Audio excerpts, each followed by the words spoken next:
किसी को चुन ले, सहने को या बहने को।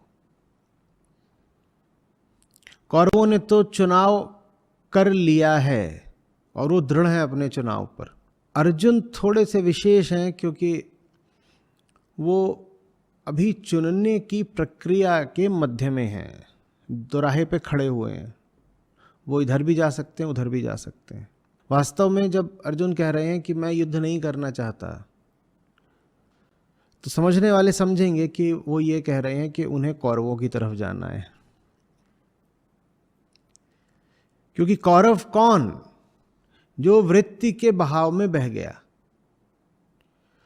और यही तो अर्जुन करने पर उतारू हैं कि मुझे भी वृत्ति के बहाव में बह जाना है। ऊपर ऊपर से देखने वालों को लगेगा कि अर्जुन रथ से उतरे और जंगल की ओर पलायन कर गए, संन्यास्त हो गए, बोले युद्ध नहीं करूंगा।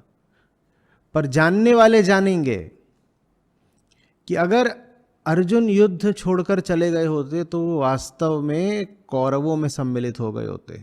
कौरवों की परिभाषा ये नहीं है कि जो धृतराष्ट्र के पुत्र हैं या जिनमें आपस में रक्त संबंध है। एक प्रकार के मन का नाम है कौरव।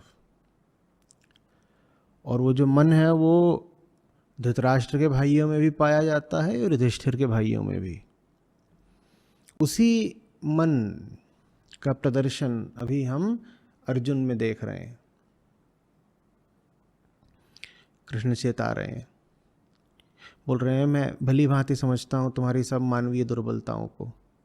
मुझे मालूम है अभी तुम्हें कैसा अनुभव हो रहा होगा। ब्रह्म होकर नहीं बोल रहा, मनुष्य होकर बोल रहा हूं। उस मनुष्य को भले तुम अवतार का नाम दे लो, लेकिन अवतार होता तो मानवीय ही है ना। सत्य होकर नहीं बोल रहा अर्जुन, अभी तुमसे मैं जीव होकर बोल रहा हूं। जीव होकर बोल रहा हूं इसीलिए जीव की पीड़ा समझता हूं। मुझे मालूम है अभी तुम्हारे हृदय में कैसी वेदना उठी है। इतना ही कह सकता हूं, सह लो। सही काम में जो पीड़ा मिले, अगर उसे प्रेम का उपहार मानकर सीने से नहीं लगा सकते, अगर उसे देवता का प्रसाद मानकर माथे से नहीं लगा सकते, तो उसे दवाई का कड़वा घूंट ही मानकर बस सह लो। बहुत अच्छा होता कि उसे प्रेम का उपहार मानते, सहना नहीं पड़ता, बात आनंद की होती। बहुत अच्छा होता अगर उसे देवत्व का प्रसाद मानते, सहना नहीं पड़ता, बात समर्पण की होती। पर हम ऐसे हैं नहीं कि हम में बहुत प्रेम हो या समर्पण हो या ज्ञान भी हो।